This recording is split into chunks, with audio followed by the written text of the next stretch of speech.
আসসালামু আলাইকুম ওয়া রাহমাতুল্লাহি ওয়া বারাকাতুহু। আমার মুসলিম ভাই ও বোনেরা, আমরা জানি এদেশের জনসংখ্যার 90% মুসলমান।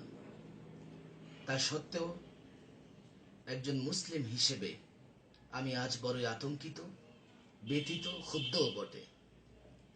আতঙ্কিত এই ভেবে, আমার আপনার সন্তান মুসলমান থাকতে পারবে তো? তারা ঈমান নিয়ে বেঁচে থাকতে পারবে তো? তারা চিন্তা চেতনায় মুসলিম হবে, না কেবলমাত্র নামে মুসলিম হবে?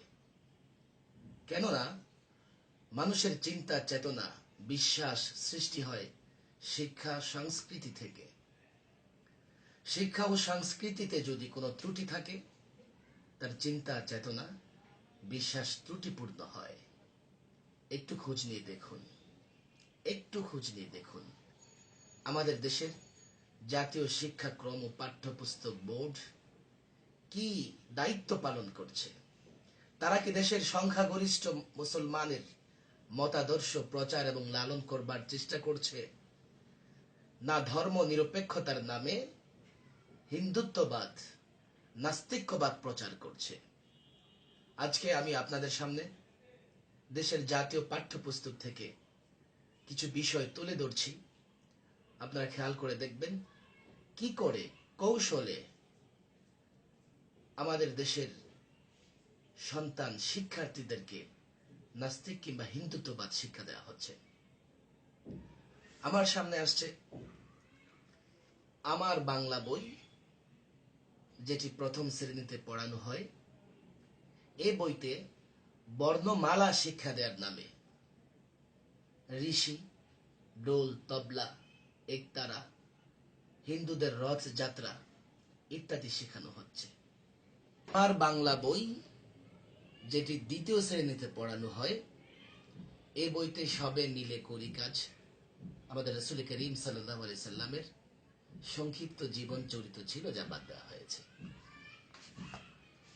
আমার বাংলা বই, যেটি তৃতীয় শ্রেণীতে পড়ানো হয়, এই বইতে খলিফা আবু বকরের নামে আমাদের প্রথম খলিফা হযরতে আবু বকর রাদিয়াল্লাহু তাআলা আনহুর জীবনী ছিল, যা এখান থেকে বাদ দেওয়া হয়েছে। আমার বাংলা বই, যেটি চতুর্থ শ্রেণীতে পড়ানো হয়, এই বই থেকে বাদ দেওয়া হয়েছে বিদায় হজ নামক নবী করিম সাল্লাল্লাহু আলাইহি ওয়াসাল্লামের সংক্ষিপ্ত জীবন চরিত্র। আর তার স্থানে এই বইয়ের ৩৭ নম্বর পৃষ্ঠায় স্থান পেয়েছে কবি অন্নদা শঙ্কর রায়ের লেখা নেমন্তন্ন কবিতাটি। এই কবিতা থেকে শিক্ষার্থীরা শিখছে যে একে অপরকে বাবু বলে সম্বোধন করতে হবে। হিন্দুদের ভজন, ধর্মীয় সঙ্গীত এবং হিন্দুদের মন্দিরের প্রসাদ বক্ষণের প্রতি উদ্বুদ্ধ করা হয়েছে শিক্ষার্থীদেরকে। আমার বাংলা বই, যেটি পঞ্চম শ্রেণীতে পড়ানো হয়, এই বই থেকে কবি কাদের নেওয়াজ লিখিত শিক্ষাগুরুর মর্যাদা নামক কবিতাটি বাদ দেওয়া হয়েছে। যেই কবিতাতে মূলত মুসলিম বাদশাহ আলমগীরের মহত্ব বর্ণনা করা হয়েছিল এবং একজন শিক্ষক এবং ছাত্রের মধ্যে আদব কেমন হওয়া উচিত তা বর্ণনা করা হয়েছে।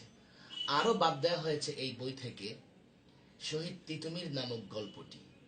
মুসলিম নেতা শহীদ তিতুমির দেশের স্বাধীনতার জন্য ইংরেজদের বিরুদ্ধে যে সংগ্রাম করেছিল, সেই সংগ্রামের বর্ণনা এসছে তার শহীদ তিতুমির নামক গল্পটিতে। সেই সঙ্গে সংযুক্ত করা হয়েছে স্বঘোষিত নাস্তিক হুমায়ুন আজাদ লিখিত বই নামক কবিতাটি, যে কবিতাটি একেবারে সরাসরি কোরআন বিরোধী বলে ওলামায়ে কেরাম মনে করেন। এছাড়া এই বইতে আরো যে গদ্য প্রবন্ধ স্থান পেয়েছে, এর মধ্যে অন্যতম হচ্ছে শখের মৃৎশিল্প। এগুলো অত্যন্ত আপত্তিকর বলে সচেতন মহল মনে করছেন। চারুপাঠ, এই বইটি ষষ্ঠ শ্রেণীতে পড়ানো হয়। এই বই থেকে ডক্টর মোহাম্মদ শহীদুল্লাহ লিখিত একটি ধর্মীয় শিক্ষণীয় গল্প সততার পুরস্কার বাদ দেওয়া হয়েছে। এই বই থেকে আরো বাদ দেওয়া হয়েছে মুসলিম দেশ ভ্রমণ কাহিনী, নীল নদ ও পিরামিডের দেশ নামক গল্পটি। সেই সঙ্গে এই বইয়ের শুরুতেই যে গদ্যটি স্থান পেয়েছে সেটি হচ্ছে রাঁচি ভ্রমণ। রাঁচি হচ্ছে হিন্দুদের তীর্থস্থান, ভারতে অবস্থিত। এ থেকে সহজেই বোঝা যায় কি করে হিন্দুত্ববাদ প্রতিষ্ঠা করবার জন্য হিন্দুদের পূজা অর্চনা ইত্যাদির দিকে মুসলমানকে টেনে নেয়ার জন্য কৌশলে চেষ্টা করা হয়েছে। এই বইতে আরো স্থান পেয়েছে লাল গরুটা নামক একটি গল্প। মূলত এই গল্পের মাধ্যমে মুসলমান কোটি কোটি মুসলমান শিক্ষার্থীদেরকে শেখানো হচ্ছে যে গরু মায়ের মতো যে বিশ্বাস কখনোই একজন মুসলমান রাখতে পারে না।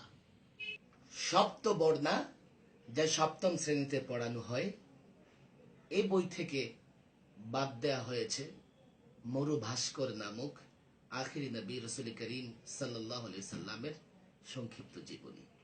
সংযুক্ত করা হয়েছে বাংলাদেশের হৃদয় নামক একটি কবিতা, যেটিতে মূলত দেব দেবীর প্রশংসা করা হয়েছে। সাহিত্য কণিকা, যা অষ্টম শ্রেণীতে পড়ানো হয়, এই বই থেকে বাবরের মহত্ব এবং সুফিয়া কামাল লিখিত প্রার্থনা নামক দুটি কবিতা বাদ দেওয়া হয়েছে।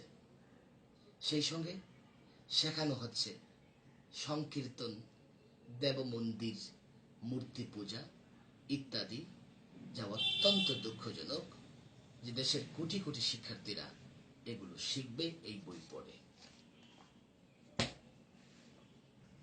মাধ্যমিক বাংলা সাহিত্য, যা নবম দশম শ্রেণীতে পড়ানো হয়, এই বই থেকে বাদ দেওয়া হয়েছে মধ্যযুগের কবি শাহ মোহাম্মদ সগীরের লেখা বন্দনা নামক ইসলাম ধর্মভিত্তিক কবিতাটি।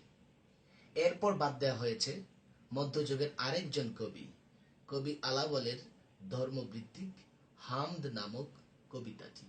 আরো বাদ দেওয়া হয়েছে আমাদের বিদ্রোহী কবি কাজী নজরুল ইসলামের বিখ্যাত ওমর ফারুক নামক কবিতাটি।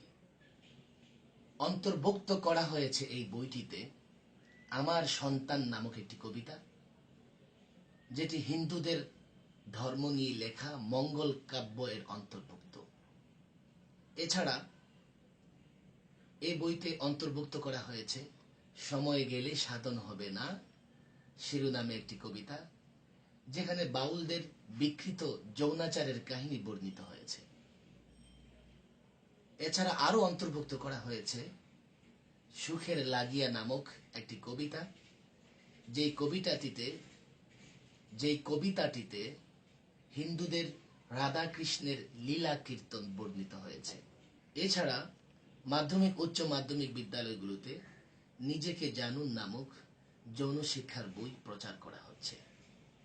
আমার মুসলিম ভাই বোনেরা, একবার ভেবে দেখুন, এইভাবে ক্লাস 1 থেকে নিয়ে 10 পর্যন্ত, প্রথম শ্রেণী থেকে নিয়ে দশম শ্রেণী পর্যন্ত প্রতিটি বছর আমার আপনার সন্তান হিন্দুত্ববাদ, নাস্তিক্যবাদ শিক্ষা নেওয়ার পরে সে ঈমান নিয়ে বেঁচে থাকতে পারবে তো?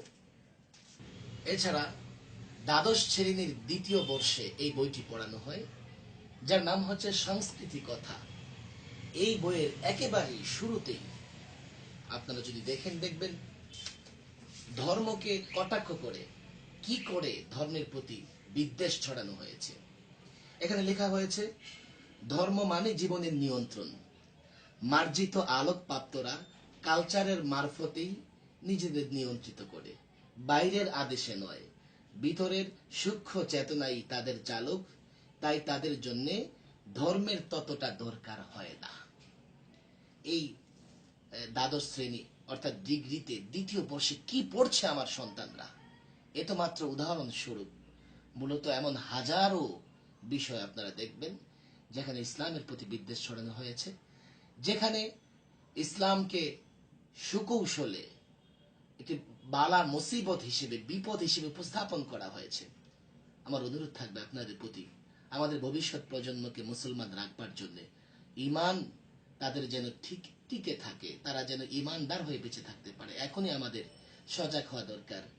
এখনই আমাদের এর বিরুদ্ধে যথাযথ প্রতিবাদ গড়ে তোলা দরকার।